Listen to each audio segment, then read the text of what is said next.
BA तृतीय वर्ष हिंदी साहित्य द्वितीय प्रश्न पत्र। प्रिय विद्यार्थियों, आज हम विपुल ज्वाला प्रसाद द्वारा रचित जगार कहानी के नायक राजेश की चारित्रिक विशेषताओं का अध्ययन और विश्लेषण करेंगे। अगर मुख्य बिंदु के रूप में हम राजेश के चरित्र की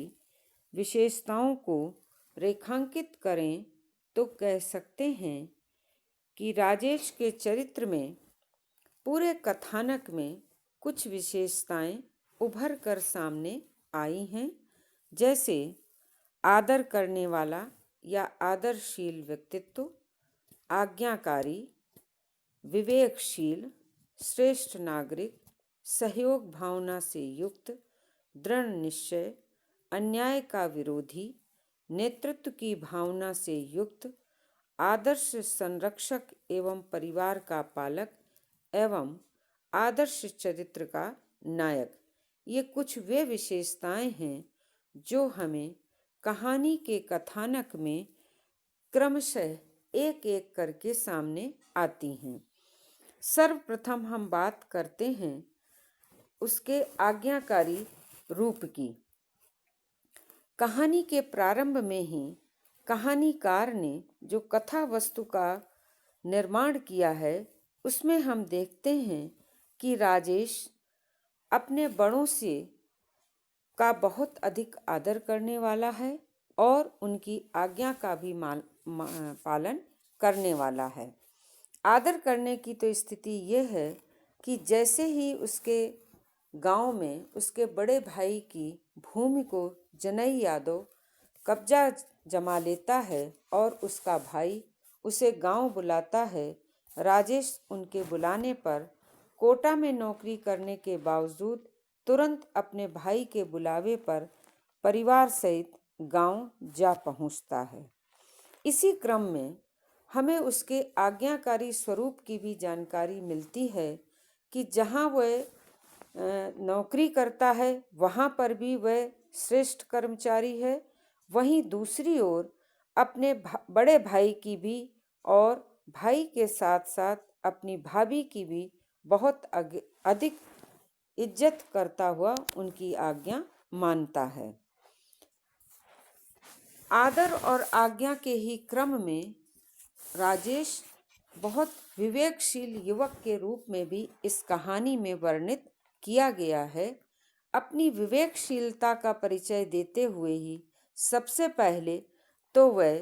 बिना किसी मुकदमेबाजी के ही अपने भाई की भूमि का विवाद सुलझाना चाहता है और इसी क्रम में वह गांव के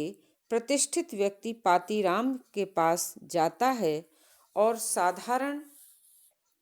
औपचारिक बातों के बाद वह तुरंत अपनी बात पातीराम के सामने रखता है कि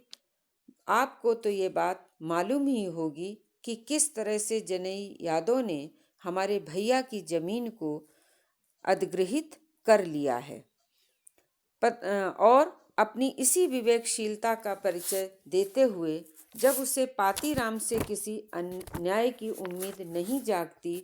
तो वह तहसीलदार ऑफिस में अपनी भूमि नापने की अर्जी लगाता है। और इन्हीं दो घटनाओं से हमें यह ज्ञात होता है कि राजेश पढ़े लिखे होने के साथ साथ वह अपनी बुद्धिमत्ता का भी परिचय इस कहानी के माध्यम से देता है। राजेश के चरित्र में एक श्रेष्ठ नागरिक के सभी गुण विद्यमान हैं और यही कारण है कि वह जल्दबाजी में कोई ऐसा कदम नहीं उठाना चाहता जिससे उसके ग्रामीण परिवेश में किसी भी प्रकार का द्वेष, ईर्ष्या या लड़ाई झगड़े की बात उठे। अपने नागरिक कर्तव्यों का निर्वहन करता हुआ राजेश बड़े बूढ़ों के बीच पहले अपनी समस्या रखता है, उनसे निराकरण की उम्मीद लगाता है और वह एक पढ़े लिखे या कहें बुद्धियुक्त नागरिक का परिचय देते हुए तहसीलदार से अपनी एप्लीकेशन में होने वाली कार्रवाई की भी जानकारी मांगता है। अगले चरित्र की विशेषता के रूप में हम देखते हैं कि राजेश सहयोग की भावना से भी युक्त है।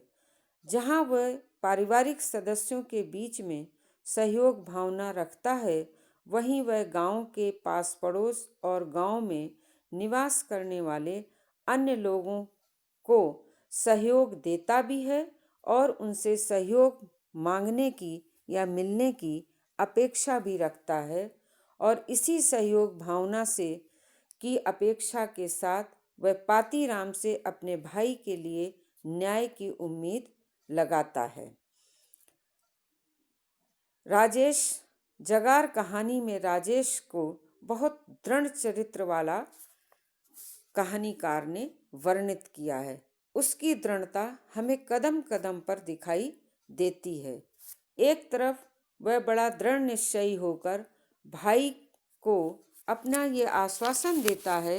कि वह उसे न्याय जरूर दिलाएगा। दूसरी ओर अपने भाई की जो जनई यादव ने उसकी भूमि को हड़प लिया है, वो दृढ़ निश्चय होकर उस अत्याचार से या कहें उसके ऊपर जो अनाचार होता है उससे भी उसको छुड़वाने का प्रयास करता है। जब गांव में जनई यादव के भय से किसी का उसे सहयोग नहीं मिलता, तो वह अपने दृढ़ निश्चयता का परिचय देता हुआ अकेले ही अपनी भूमि पर हल चलाने के लिए प्रातःकाल निकल पड़ता है, और उसके इस दृढ़ निश्चयी या दृढ़ता को देखते ही देखते पूरा का पूरा गांव उसके साथ उसका साथ देने के लिए तैयार हो जाता है। जब पातीराम उससे पूछता है तो बड़े स्पष्ट कहता है, हाँ इतना बताए देता हूँ, जब तक मेरे में दम है, मैं अपने खेत में उस जालिम द्वारा बोवनी करना तो दूर उसकी छाह तक नहीं पड़ने दूंगा। मेरी लाश गिरने पर ही वह मेरे खेत में बोवनी कर सकेगा। उसकी इस बात से या प्रत्युत्तर से उसके दृढ़ चरित्र की झलक सहज ही पाठकों को मिल जाती है। वह अन्याय का घोर विरोधी है और उसी घोर विरोध के चलते वह अकेले दम पर अपने भाई की भूमि की रक्षा करने का बीड़ा उठा लेता है। राजेश के चरित्र में हम एक नेतृत्व की भावना के भी दर्शन करते हैं, और अपनी इसी नेतृत्व क्षमता के बल पर वो अपने भाई की भूमि को उस जनई यादव से छुड़वाने में सफल होता है। हम देखते हैं कि राजेश में एक आदर्श संरक्षक के और परिवार पालक के भी गुण हैं। जहां वह नौकरी करते हुए अपनी पत्नी और अपने बच्चे का अच्छी प्रकार से लालन पालन कर रहा है, वहीं पढ़ा लिखा होने के कारण अपने गांव में रहने वाले बड़े भाई जो शिक्षा में उससे थोड़े कम हैं, उनका भी वह आदर्श रूप में संरक्षण करता है, और उन पर जब जब आपत्ति आती है, जैसा कि इस घटना में जनई यादव के द्वारा उनकी भूमि पर कब्जा करने वाली घटना बताई गई है, वह एक बड़े श्रेष्ठ संरक्षक की तरह अपने से बड़ों का भी और अपने से छोटों का भी सफलतापूर्वक संरक्षण करता है और उनका पालन पोषण करता है। हम इस प्रकार देखते हैं कि जगार कहानी के नायक राजेश में एक आदर्श नायक के सभी गुण विद्यमान हैं, और उसका चरित्र एक आदर्श चरित्र है कि किस तरह व्यक्ति अकेले दम पर यदि चाहे तो अन्याय का विरोध कर सकता है और अन्याय को जड़ मूल से समाप्त कर सकता है। और शायद कहानीकार का उद्देश्य भी यही रहा है कि कभी भी व्यक्ति को अपने आप को अकेला या कमजोर नहीं मानना चाहिए। अगर उसके ऊपर किसी प्रकार की आपत्ति आती है उसके ऊपर कोई अत्याचार होता है तो उसे उसका डट कर सामना करना चाहिए। हम कह सकते हैं कि कहानीकार ने जगार कहानी के माध्यम से इस कहानी के नायक राजेश के चरित्र के द्वारा पाठकों को एक उत्तम चरित्र के नायक के रूप में प्रस्तुत करके एक नई दिशा दी है।